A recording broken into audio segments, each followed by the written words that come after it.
सर्दी चूँकि बढ़ती चली जा रही है और बढ़ती हुई सर्दी में हमने अपनी स्किन की केयर किस तरह से करनी है। और वैसे भी सर्दियों में शादियों का सीज़न होता है, शादियां हैं, फिर पार्टीज़ होती हैं, वेदर अच्छा होता है ना, तो ये सर्दियों के मौसम में और वैसे भी हम जैसे जो लोग हैं जिनको मेकअप करना पड़ता है काफ़ी हैवी किस्म का, तो मेकअप एक लंबे अरसे तक हमारी स्किन के ऊपर जब रहता है या फिर हम कोई फंक्शन में, ज़ाहिर है फंक्शन में भी 8-8 10-10 घंटे बल्कि इससे भी ज़्यादा हमारे मेकअप में गुजर जाते हैं। तो मेकअप हम रिमूव करते हैं और किस तरह से हमें अपनी स्किन की केयर करनी है, किस तरह से मेकअप इस्तेमाल करने के बाद अपनी स्किन को वापस उसी हालत में लेके आना है जिस तरह के स्किन नेचुरल तौर पे खूबसूरत लगे। और फिर कुछ लोग ऐसे भी होते हैं जो वक्ती तौर पर फौरी तौर पर स्किन ग्लो हासिल करने के लिए अजीबो गरीब किस्म के एक्सपेरिमेंट्स करते हैं, उसके बाद उनकी स्किन ख़राब हो जाती है। तो जिनकी स्किन इस तरह के एक्सपेरिमेंट्स करने से ख़राब हो जाती है, ये सब बातें, सब चीज़ें कि अपनी स्किन की खूबसूरती, ग्लो और इसकी केयर, ये हम एक माहिर डॉक्टर ही हमें इस बारे में बेहतर बता सकती हैं। तो इसीलिए आज मॉर्निंग शो के सेट पर हमने डर्माटोलॉजिस्ट हैं माहिर, और हमारे मॉर्निंग शो में अक्सर आप उनको देखते रहते हैं। अगेन हमने जी इन्वाइट किया है, आज साल का पहला दिन है, पहले दिन नया साल है, और डॉक्टर कमल जावेद साहिबा आज हमारे साथ हैं। डॉक्टर कमल, सबसे पहले तो आपको happy new year. Thank you so much doctor Kamal Jawad. हाँ, डॉक्टर कमल जवाद हमारी ठीक है, ये सर नेम जो होता है ना, ये ज़रा सा भी आगे पीछे हो जाए ना बड़ी टेंशन एक्चुअली ये हस्बैंड नेम है ना, तो वो हमें तो चलो ठीक है हम तो एडजस्ट कर, लेकिन हस्बैंड फिर जाहिर है I can understand. Thank you so much. ख्याल किया करो भाई टीम ये बहुत ज़रूरी होता है। कैसी हैं आप? मैं ठीक अल्हम्दुलिल्लाह। आपको भी नया साल बहुत मुबारक हो, आपके व्यूवर्स को भी बहुत मुबारक हो, आपकी लाहौर की टीम को भी नया साल बहुत मुबारक हो। अल्लाह ताला खुशियों वाला ये साल लेकर आए सबके लिए। अच्छा जी, डॉक्टर कमल जवाद, आज हम बात कर रहे हैं सर्दियों में हमने अपनी जिल्द की जो खूबसूरती है उसको किस तरह से अपने बेहतर बनाना है, खूबसूरत बनाना है स्किन को। और मैं मेकअप की बात कर रही थी, हम तो चलो हमारी तो हमने डेली रूटीन में मेकअप करना है, शादियों का सीज़न है, आजकल हर खातून मेकअप कर रही है। बिल्कुल, कैसे हमने स्किन को बचाना है? देखिए मेकअप करना तो अब ये समझ लें कि हमारी मजबूरी हो गई है। कम करें ज़्यादा करें, मेकअप चेहरे पर होता है। इवन टीनेजर गर्ल्स होती हैं, उनके भी आप देखते हैं कि कहीं ना कहीं थोड़ा बहुत टचअप हुआ होता है, राइट। सो बेबी स्किन पे, वरना पहले कॉन्सेप्ट नहीं था, लाइक एक बड़ी अच्छी एज तक जाके आप मेकअप, या फिर कभी occasionally once in a blue moon आप कभी मेकअप कर लेते थे। लेकिन अब आप देखें डेली रूटीन में मेकअप होने लगा है, जिसकी वजह से स्किन हमारी ख़राब होती है। स्किन मेकअप के प्रोडक्ट से ख़राब उस वक्त होती है जब आपका प्रोडक्ट अच्छा ना हो। बट अगर आपका प्रोडक्ट अच्छा चूज़ किया हुआ है, पहली बात। और दूसरी बात ये कि अगर आप अपनी स्किन की प्रॉपर केयर करें, यानी बिफोर मेकअप आपने सारी प्रिकॉशंस ली हुई हैं, जैसे आपने प्रॉपर क्लेंजिंग की हुई है, प्रॉपरली आपने अपनी स्किन को हाइड्रेट किया हुआ है, मॉइस्चराइज किया हुआ है, सनस्क्रीन यूज़ किया हुआ है, उसके बाद आप अपना मेकअप प्रोडक्ट यूज़ कर रहे हैं तो कोई प्रॉब्लम नहीं है। दूसरी एहतियात आपने क्या करनी है, जब आपने मेकअप रिमूव करना है, मेकअप रिमूव करने से पहले अब क्या होता है कि इसके दो तरीके होते हैं। कुछ लोग ऐसे होते हैं जिनकी स्किन बहुत ज़्यादा ड्राई होती है, राइट, जैसे आजकल के वेदर में ऑलमोस्ट सबकी स्किन ड्राई हो रही है। सो उस पर हमने मेकअप किया हुआ है, प्रिकॉशनरी सारी चीज़ें लगा भी ली हैं, हम कहते हैं नहीं जी हम तो सब चीज़ें लगाते हैं, मॉइस्चराइज़र, सनस्क्रीन, फिर मेकअप करते हैं प्रॉपरली, फिर भी हमारी स्किन ख़राब हो रही है, तो इट मीन्स कि कहीं ना कहीं आपके मेकअप उतारने में फ़र्क है, राइट। आप प्रॉपरली अपने मेकअप को नहीं उतार रहे, आपने बस फेस इतनी जल्दी में होते हैं ना डॉक्टर कमल के, हम लोग वाइप्स लेते हैं और वाइप्स के साथ फेस को रगड़ना शुरू कर देते हैं। एग्जैक्टली, उससे वो वाइप्स हम समझते हैं कि नहीं हमारा बड़ा अच्छा मेकअप रिमूव हो गया। एग्जैक्टली, वो थोड़ा सा गीला है, वेट, हमने टिश्यू लिया, उसको साफ कर लिया, हमें लगा कि हमारा पूरा मेकअप, जब उस पर मेकअप आना बंद हो जाता है तो हमें फील होता है कि जी अब हमारा मेकअप सारा साफ हो गया। हालांकि ये बहुत मिसकंसेप्ट है। आप लोगों को अपनी स्किन को इंटरनली, आप देखिए स्किन के पोर्स सिर्फ नज़र आने वाले ही ओपन नहीं होते, आपकी स्किन में पोर्स हैं, पूरी बॉडी की स्किन में पोर्स हैं, राइट। बट ये है कि अगर वो वाइड हो जाते हैं, बढ़ जाते हैं, तो हम उन्हें ओपन पोर्स का नाम दे देते हैं। अगर वो श्रिंक हो जाते हैं तो हम उन्हें क्लोज कहते हैं कि ठीक है नॉर्मल स्किन है, राइट।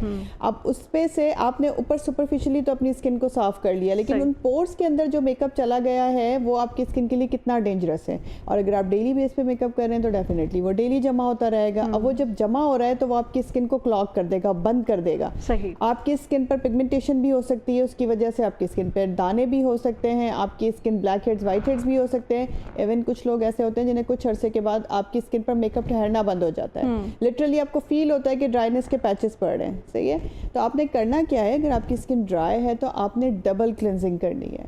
डबल क्लिनजिंग का तरीका ये होता है कि सबसे पहले आप आराम से बैठिए, अपने आपके फेस पर जो भी ऑयल सूट करता है, आलमंड ऑयल, ऑलिव ऑयल, या फिर उसके अलावा कुछ लोगों को कोकोनट का सूट करता है, आप वो ऑयल लीजिए।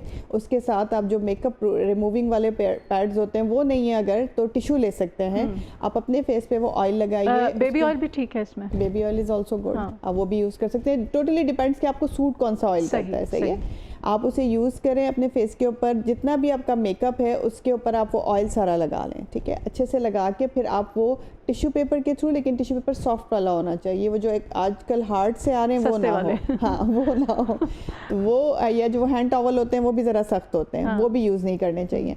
तो आप टिश्यू पेपर लें, उसके साथ फिर जब आपने अच्छे से मसाज कर लिया कम से कम 5 मिनट अपनी पूरी स्किन पर, लाइक अपने आँखों पे भी और फेस पे भी, गर्दन पे भी, फिर आप उसको रिमूव करना शुरू करें उस टिश्यू से, लेकिन स्लोली, बहुत स्लोली।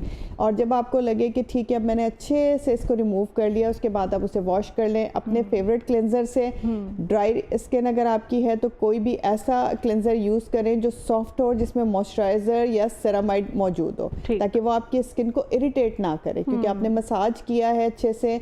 जब आप मसाज के बाद अपनी स्किन को उस क्लेंजर से वॉश करेंगे तो आप इंटरनली डीपली, क्योंकि मेकअप तो सारा आपका हट गया है, अब आप क्लेंजर यूज़ करें डबल क्लेंजिंग में, तो वो आपके पोर्स भी क्लीन हो जाएंगे। So this is the best method.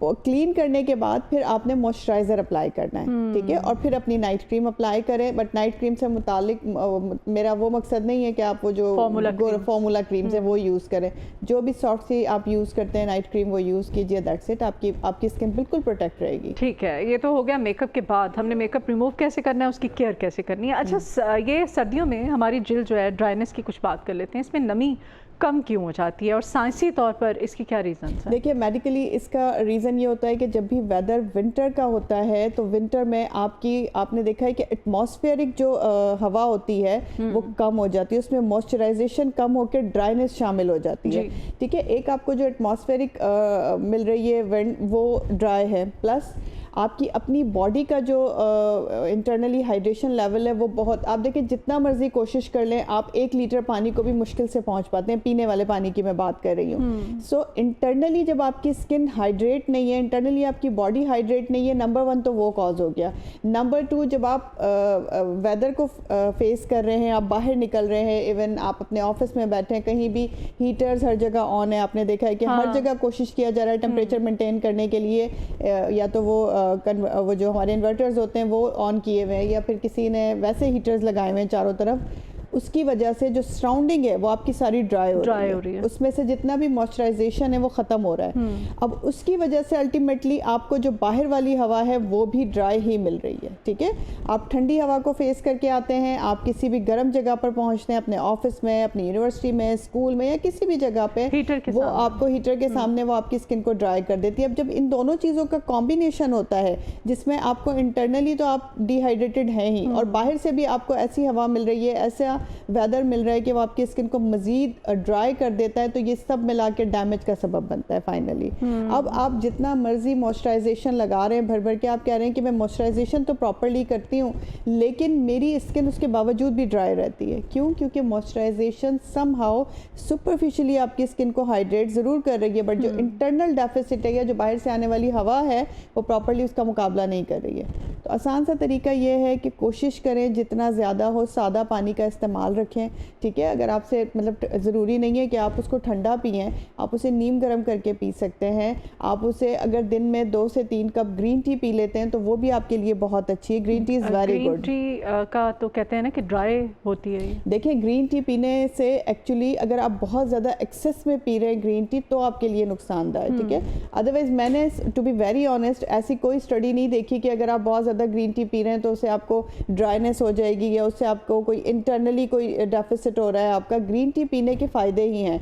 हाँ, आप चाय कॉफ़ी का एक्सेस में इस्तेमाल करें, ऑल्दो कि I am like black coffee lover, मुझे बहुत पसंद है ब्लैक कॉफ़ी, बट एक्सेस में अगर आप यूज़ करेंगे डेफिनेटली वो आपकी ड्राइनेस का कॉज बनती है। 2 कप इनफ होते हैं ब्लैक कॉफ़ी के। Like 2 to 3 cups a day is good. Like आप हर अपने ब्रेकफास्ट, लंच और डिनर के बाद 1-1 कप ले सकते हैं या इन बिटवीन 1-1 ले सकते हैं, तो it's good for your health. आपका डाइजेशन भी अच्छा कर देती है और दूसरा ये कि आपकी हेल्थ के लिए भी बेनिफिशियल रहती है। अच्छा जी, सर्दियों में फिर पानी भी गर्म अब हीटर का तो हमने कर लिया, पानी भी गीज़र का पानी हम इस्तेमाल करते हैं, शावर लेते हैं तो कई कई देर हम वॉशरूम में, अब पहले तो हम सोचते रहते हैं कि अब हमने शावर लेना है, जब हम लेने चले जाते हैं तो फिर हम सोचते रहते हैं कि अब हमने बाहर जाना है, ठीक है। तो वो देर तक गर्म पानी से अपनी स्किन को धोना, शावर लेना या फेस को वॉश करना, ये किस हद तक हमारी स्किन के लिए सही नहीं है? देखिए ये भी एक कॉज है, जो आपका पहला क्वेश्चन था कि ड्राइनेस के कॉजेज, उसमें से एक ये भी कॉज है कि हम लोग, आप वाली बात है कि पहले तो ये सोच दिमाग में आ रही होती है कि शावर लेने कैसे जाए, ठंड इतनी है, और जब चले जाते हैं गर्म पानी को छोड़ने को दिल नहीं चाहता, तो वो ड्यूरेशन जो हमारा 10 मिनट्स का या 15 मिनट्स का होना चाहिए शावर का, वो आधे घंटे तक और 45 मिनट्स तक चला जाता है because of the hot water. So ये भी एक कॉज होता है गर्म पानी से शावर लेना। आप नीम गर्म पानी का इस्तेमाल रखें, जिससे ना ही आपको बहुत गर्म पानी का एहसास हो और ना ही ठंडे पानी का, एक दरमियाना जो टेम्परेचर होता है उस पर रख के अगर आप शावर लें, और 15 मिनट से ज़्यादा आपका शावर एक्सटेंड नहीं करना चाहिए, ठीक है। आप उसे क्योंकि देखिए इस वेदर में मैं बिल्कुल नहीं कहूँगी कि जी ठंडे पानी से ही आपको नहाना चाहिए, गर्म नुकसानदा है, क्योंकि गर्म पानी से कॉन्टीन्यूसली ना सिर्फ आपकी स्किन ख़राब होती है बल्कि आपके बालों में डैंड्रफ होने के चांसेस भी ज़्यादा बढ़ जाते हैं। बालों का तो सत्यानाश कर देता है गर्म पानी। और अगर डैंड्रफ है ऑलरेडी तो वो बढ़ जाती है, ठीक है, और आपका बाल भी डेफिनेटली डैमेज होता है स्किन के साथ, बॉडी के साथ। तो आप कोशिश करें कि नीम गर्म पानी का इस्तेमाल करें, पहली बात। और दूसरे नंबर पे ये है कि जैसे ही आप शावर कंप्लीट कर लेते हैं अपना, उसके फौरन बाद अपनी पूरी बॉडी पे अच्छे से मॉइस्चराइजेशन लगाएं, ठीक है, जो भी मॉइस्चराइजर आप यूज करते हैं। हमेशा डॉक्टर कंवल हमें बताती हैं, डॉक्टर कंवल जवाद, कि हमें बहुत महंगे महंगे नहीं खरीदने हैं। हम हमेशा ऐसे डॉक्टर्स को बुलाते हैं जो कि हमें बड़ा इकोनॉमिकल और घर में मौजूद चीज़ों से उसका बिल्कुल ऐसे ही है। आपने सरसों का तेल बताया था, मैंने ये बताया था कि आप सरसों का तेल, और वो इतना मुफीद है, इतना अच्छा है वो कि वो, और अगर सरसों का तेल आपके पास खालिस है, बिल्कुल ऐसे ही है। आप देखिए ना, नहाने के फौरन बाद उसको पानी के अंदर मिक्स करके आप 1 चम्मच सिर्फ आधे बाल्टी आधे टब पानी में मिक्स करें और इसे पूरी बॉडी पे बहा लें, अगर खालिस है तो आप ये समझें कि आपकी 70% मॉइस्चराइजेशन वही कंप्लीट हो गई बॉडी की, ठीक है। उसके बाद आप अपनी स्किन को कोई भी मॉइस्चराइजर अपनी पसंद का लगा लें, कुछ लोग नहीं भी लगाते बिकॉज ज़रूरत ही नहीं पड़ती, तो दिस इज़ बेस्ट, आप कर सकते हैं। उसके अलावा भी एक छोटी सी मैं टिप देना चाहती हूँ इस वेदर के लिए, आप घर में एक मॉइस्चराइजेशन बना के रख सकते हैं। उसमें एक बेस्ट ये होता है कि आपने तकरीबन 1 लीटर लेना है रोज़ वाटर, अर्के गुलाब, और उसी में आपने उसी का हाफ मिक्स करना है ग्लिसरीन, आपको कहीं से भी आराम से मिल जाती है, जितनी अर्के गुलाब है उसका आधा ग्लिसरीन, और उसी में इस सारे मिक्सचर में दोनों के आपने 1 लीमू का रस जो है, अगर आपको लीमू से एलर्जी नहीं है, लेमन एलर्जी नहीं है, तो आप उसके ड्रॉप्स उसमें डाल दीजिए, 1 पूरे लेमन के, उसे मिक्स करके रख लें। ये एक आपका बेस्ट मॉइस्चराइजेशन मतलब तैयार हो जाएगा। इसको आप बर्तन धोने के बाद, अपने शावर लेने के बाद, पानी के किसी भी इस्तेमाल के बाद, हर वज़ू के बाद अपने हाथों में, पैरों में, अपनी बॉडी के डिफरेंट पार्ट्स पे, इवन फेस पर भी लगा सकते हैं। ये एक ऐसा इकोनॉमिकल मॉइस्चराइजेशन है कि अगर आप इसे इस्तेमाल करेंगे तो आप खुद देखेंगे कि इसका आपकी बॉडी के ऊपर ना सिर्फ मॉइस्चराइजेशन का असर आएगा, आपकी बॉडी आपको अच्छी फील होगी, सॉफ्ट सॉफ्ट सी, बल्कि आपकी स्किन के अंदर बिकॉज ऑफ द लेमन इसमें आपको फील होगा कि आपका कलर भी अच्छा होता है। तो वो अगर कुछ लोग लगाते हैं तो उसके लगाने के फौरन बाद ईचिंग स्टार्ट हो जाती है, फिर आप उसमें लेमन ना ऐड करें।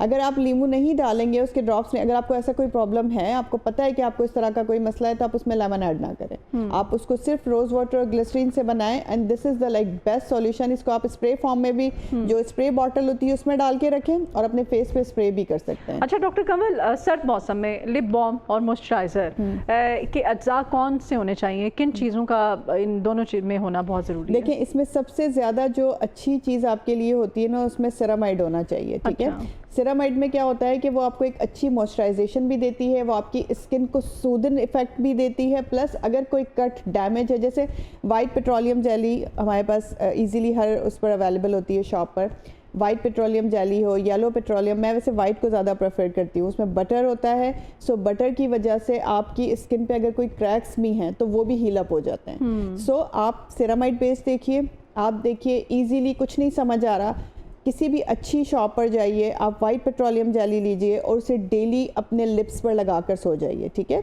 बिफोर लिपस्टिक भी आप उसको अप्लाई कर सकते हैं, this is also very good, सही है। ये दोनों चीज़ें अगर आप इस्तेमाल कर लेते हैं, प्लस घर का टोटका बताऊं तो हर एक को ये बात पता भी होगी वैसे कि आप जो दूध आता है उसमें बलाई, अगर आप कोई ऐसा ले रहे हैं दूध गाय भैंस का बाहर से अच्छा मिल रहा है आपको, तो उसकी जो बलाई होती है उसे आप फ्रिज में रख दें ठंडा करके, और अगेन अगर आपको लीमू से कोई एलर्जी नहीं है तो आप वो लेमन के कुछ 2-3 ड्रॉप्स उसमें मिक्स करके उस बलाई में और रात को अपने लिप्स पर लगा कर सो जाएं। उससे ज़्यादा लिप बाम अच्छा मॉइस्चराइजेशन वाला आपको कोई मिल ही नहीं सकता। Like this is the best. आप उसे लगा के सो जाएं, आप सुबह जब उठेंगे अपने जिस भी वर्किंग ऑफिस में या कॉलेज यूनिवर्सिटी में इवन जाने के लिए तैयार होंगे तो आपको लिटरली अपने लिप्स सॉफ्ट फील होते हैं। उसके ऊपर सिंपली कुछ भी लगा के आप जा सकते हैं। अच्छा, एक सनस्क्रीन है जो कि हम लोग हमेशा गर्मियों में, जी हमने धूप में निकलना है, हमने बाहर जाना है, गर्मियों में निकलना है तो हम सनस्क्रीन यूज़ करते हैं। सर्दियों में किस हद तक, और इतना ही ज़रूरी है जितना गर्मियों में ज़रूरी है सनस्क्रीन? बिल्कुल ऐसे ही है। सनस्क्रीन आपके लिए हर टाइम, हर लम्हा, हर वक्त ज़रूरी है। सनस्क्रीन न्यू अमेरिकन गाइडलाइन के मुताबिक 6 मंथ से अबव जो भी बच्चा बच्ची है उसने सनस्क्रीन यूज़ करना है, उसको सनस्क्रीन लगाना है, उसके पेरेंट्स ने लगाना सिखाना है, ठीक है। सनस्क्रीन एवरी 4 आवरली आपने लगाना है, चाहे धूप हो या ना हो। आपने बाहर जाना है या नहीं जाना, आप घर में ही रहते हैं, क्योंकि अक्सरियत जो है ना, मेजॉरिटी ऑफ माय पेशेंट्स, उनका जवाब ये होता है कि हम तो घर से बाहर धूप की टाइमिंग्स में निकलते ही नहीं हैं, हमने सनस्क्रीन लगा के क्या करना है। सनस्क्रीन का नाम जो है वो सनस्क्रीन ज़रूर है, बट सिर्फ वो सन की प्रोटेक्शन नहीं देता, वो बहुत सारी चीज़ों से आपको प्रोटेक्ट करता है। एटमॉस्फेरिक डस्ट से वो आपको प्रोटेक्ट करता है। घर की जो आपको, आप देखते हैं कि आप किचन में चले गए हैं, आपको हीट वो मिल रही है, आपको घर का कोई भी काम, कोई भी काम, आजकल तो वैसे इतना ड्राई है हमारा, बिल्कुल ऐसे ही है। तो इन सब चीज़ों से आपको वो प्रोटेक्ट करता है। जैसे हम स्टूडियो में बैठे हैं, इसकी जो लाइट्स हैं, आप कैमरास को फेस कर रहे हैं, आप कंप्यूटर स्क्रीन के सामने बैठे हैं, लैपटॉप के सामने बैठे हैं, कुछ भी हो, इवन हर वक्त वो जो हमारे साथ एक और फरिश्ता मोबाइल हमारा रहता है, उसकी स्क्रीन भी हर वक्त हमारे फेस के सामने ही होती है ना। उसको हम ऐसे तो काम कर नहीं सकते, हमने उसे अपने फेस के सामने, देखिए रेजिस तो सब में है ना, तो वो हर चीज़ से आपको सन ब्लॉक, सनस्क्रीन प्रोटेक्ट करता है। सर्दी, गर्मी, बारिश, धूप हो ना हो, आप हाउस वाइफ हैं, आप घर में रहते हैं, बाहर रहते हैं, ऑफिस जाते हैं, कॉलेज जाते हैं, आपने सनस्क्रीन यूज़ करना है, दैट्स इट। और ये आप कह रही हैं कि हर 4 घंटे बाद आपने यूज़ करना है, तो फिर आपको फेस वॉश करना है और उसके बाद अगेन इसको अप्लाई करना है। दुनिया का कोई भी देखिए बेस्ट 4 घंटे बाद फेस वॉश, वो तो आप 5 वक्त की जब नमाज पढ़ते हैं तो उसमें ऑटोमेटिकली हमारा बिल्कुल ऐसे ही है। आपने वजू कर लिया, वजू के बाद जो पानी यूज़ किया, ज़रूरी नहीं है कि फेस वॉश से ही आप फेस वॉश करेंगे अपना। आप सिंपल ठंडे पानी से या नीम गर्म पानी से अपने फेस को वॉश कीजिएगा, जैसे हम वजू करते हैं, और उसके बाद सनस्क्रीन अप्लाई कर लें, लेकिन उससे पहले मॉइस्चराइज़र ज़रूर लगाएं। अच्छा, जिनकी स्किन सेंसिटिव होती है, सर्दियों में उनको कुछ एक्स्ट्रा केयर करने के लिए कोई रूटीन आप बताना चाहेंगे? बिल्कुल ऐसे ही, अगर स्किन आपकी सेंसिटिव है तो ख़ास तौर पे उसके लिए ये प्रोटेक्शन होती है कि आपने जैसे ही आप अपना फेस वॉश करते हैं, वॉश करने के बाद अपनी स्किन को, जब अभी वो हल्की हल्की सी गीली होगी, वेट स्किन होगी, उस पर आपने अपना मॉइस्चराइजेशन लगा लेनी है। वो मॉइस्चराइज़र अच्छे से जब जज्ब हो जाएगा तब आप अपना सनस्क्रीन लगा लें। आपकी स्किन हर तरह के वेदर को फेस करने के लिए तैयार है। नंबर 1, आपने मेकअप करना है, मेकअप के लिए रेडी हो चुकी है, बाहर जाने के लिए आप बिल्कुल रेडी है। सेंसिटिव स्किन पे किसी भी किस्म का कोई भी एक्सपेरिमेंट आपने बगैर चेक किए नहीं करना, क्योंकि वो डेंजरस हो सकता है। इस वेदर में आपकी स्किन क्योंकि ड्राई हो रही होती है, जिनकी सेंसिटिव स्किन होती है ज़्यादा ड्राई होती है, क्रैक्स आने के, किसी भी किस्म के जो है वो एलर्जी होने के चांसेस इस वाले वेदर में बढ़ जाते हैं because of the dryness. So should be careful. कोई भी चीज़ खुद से एक्सपेरिमेंट ना करें जब तक कि आपको उसके अच्छे रिजल्ट्स पता ना हो कि ये आपको सूट करता है या नहीं। ठीक है, शादियों का सीज़न है, जैसे मैंने ओपनिंग में भी कहा, तो इस सीज़न में हमारी जो ब्राइड्स होती हैं वो क्या करती हैं बेचारी, वो जी शादी की डेट फिक्स होती है और वो जो चंद दिन होते हैं उसमें फिर वो अचानक से कुछ इस तरह की ट्रीटमेंट्स करवाना शुरू कर देती हैं कि वो ट्रीटमेंट्स बजाय कि वो स्किन के ऊपर खूबसूरती आए, कुछ निखार और बेहतरी आए, वो स्किन, मैंने बाज़ केसेस तो ऐसे देखे खुदा न खासा वो इतनी ख़राब हो जाती है उनकी स्किन लड़कियों की।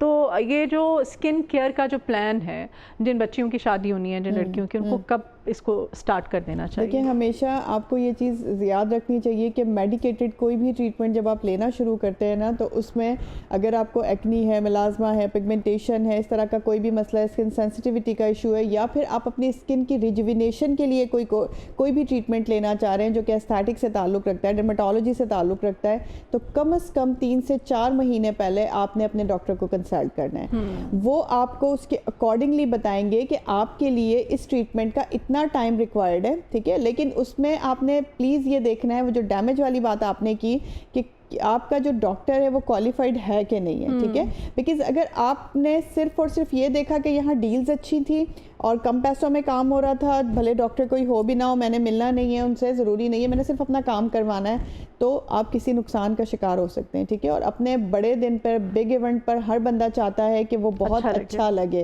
हर एक की ख्वाहिश होती है ये, और ये बिल्कुल ठीक भी है। लेकिन आपने वाइजली चूज़ करना है कि क्या ट्रीटमेंट आपके लिए सूटेबल है। अगर आपको डॉक्टर कोई मशवरा दे रहे हैं तो आप उनसे उस बारे में हर तरह से डिस्कस कीजिए, उसे अच्छे से सर्च करें, अपने आप को ख़ुद से भी उस एक्सपेरिमेंट के हवाले करने से पहले आपको ख़ुद भी पता होना चाहिए कि ये चीज़ आपके लिए सूटेबल है या नहीं है।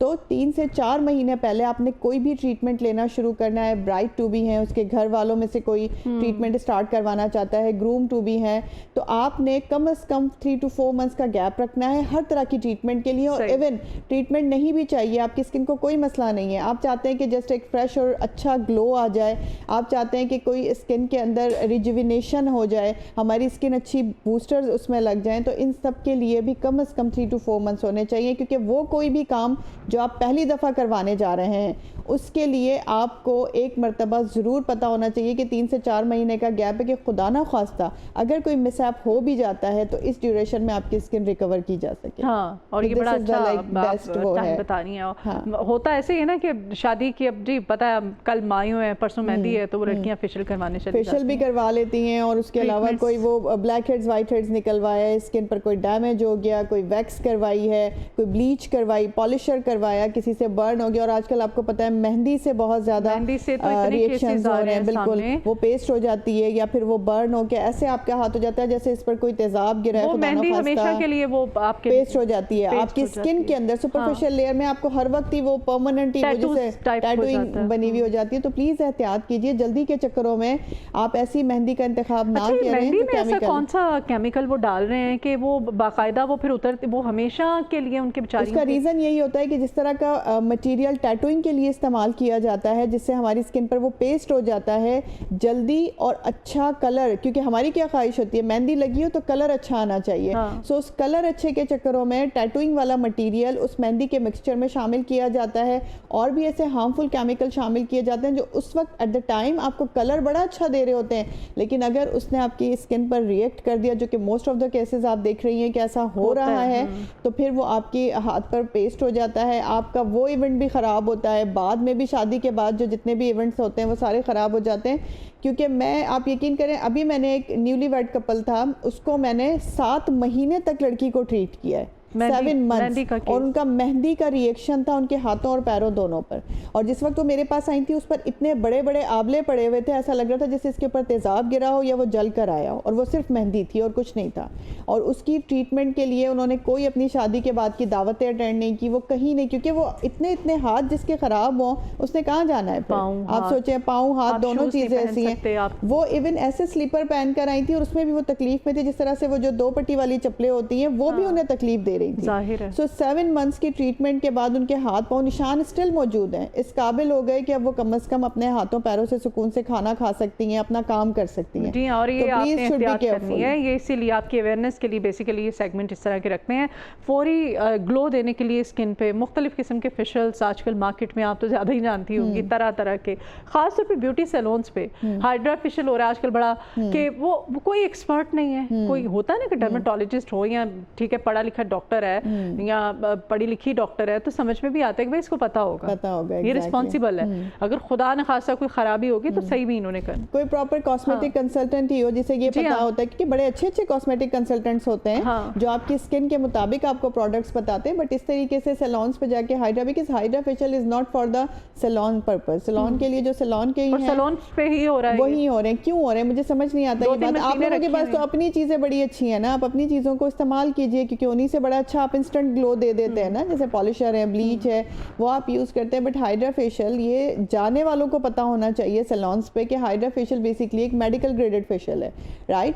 और मेडिकल ग्रेडेड फेशियल का मतलब ये होता है कि उसमें ऐसे प्रोडक्ट यूज किए जाते हैं जो आपकी स्किन को हार्म ना दें। कहीं ना कहीं आपकी उसका मकसद क्या है, डीपली हाइड्रेट करना है स्किन को, डीपली उसको क्लीन करना, क्लिनजिंग करना है स्किन की। और आपकी स्किन पर जो कोई भी प्रॉब्लम है, लाइक आपके पोर्स अगर वाइड हुए हुए हैं, आपको एक्नी है, आपको मेलाज्मा है, पिगमेंटेशन है, अनइवन स्किन टोन है या रिजुविनेशन चाह रहे हैं, तो उसके लिए हम मेडिकल ग्रेडेड सिरम्स जैसे कि ग्लाइकोलिक एसिड है, नायासिनामाइड है, रेटिनॉल है, आपका हाइलुरोनिक एसिड है और उसी तरीके की विटामिन सी है, ऐसी चीज़ें ही यूज़ की जाती है। क्योंकि हमारे पास जो हाइड्रा फेशियल्स होते हैं लाइक इन द क्लिनिक्स, उसमें ये सब चीज़ें होती हैं। और हम अपने पेशेंट को साथ साथ गाइड भी करते हैं कि अब आपका फर्स्ट स्टेप हम एलोवेरा से करने लगे, सेकंड स्टेप में हम आपके ब्लैक हेड्स, वाइट हेड्स हम भी रिमूव करेंगे, बट किस तरीके से, एक प्रॉपर तरीके से क्लिनजिंग करके, प्रॉपर क्लिनजिंग होगी और प्रॉपर टूल को यूज़ करेंगे और अच्छी हाइजीन के साथ।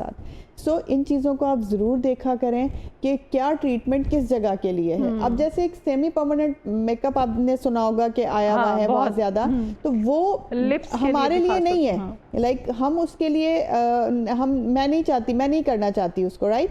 अगर आप लिप्स पे करवा रहे हैं, आप अपने फेस पे बीबी ग्लो करवा रहे हैं, आप लिप टिंटिंग करवा रहे हैं, आप माइक्रोब्लेडिंग करवा रहे हैं, तो ये बेसिकली एक कॉस्मेटिक कंसल्टेंट का काम है, उनका काम है, वो करें। अगर सूट करता है आपके क्लाइंट्स को तो कीजिए। देखिए, अगर किसी अच्छी जगह से, अथेंटिक जगह से करवाया जाता है तो 6 मंथ से लेके 1 ईयर का ड्यूरेशन आपका निकल जाता है। बट फॉर द बेबी बिल्कुल साइड इफेक्ट्स होते हैं, इसलिए मैं इसको कभी भी फेवर नहीं करती, ना ही इंडोर्स करती हूँ और ना ही अपने किसी पेशेंट को मशवरा देती हूँ कि आप जाके बीबी ग्लो करवाएं, लिप टिंटिंग करवाएं।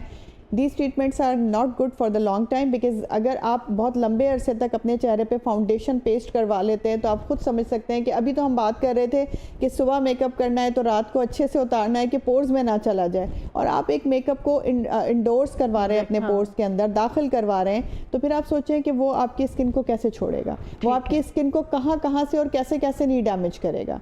सो मैं इसको फेवर नहीं करती। बहुत शुक्रिया डॉक्टर कवल जवाद साहब आपके आने का, ऑलवेज वेलकम। इतनी अच्छी बातें इतनी अच्छी करने के लिए, मशवरे बताने के लिए, खासतौर पे ब्यूटी टिप्स हमें देने के लिए, घरेलू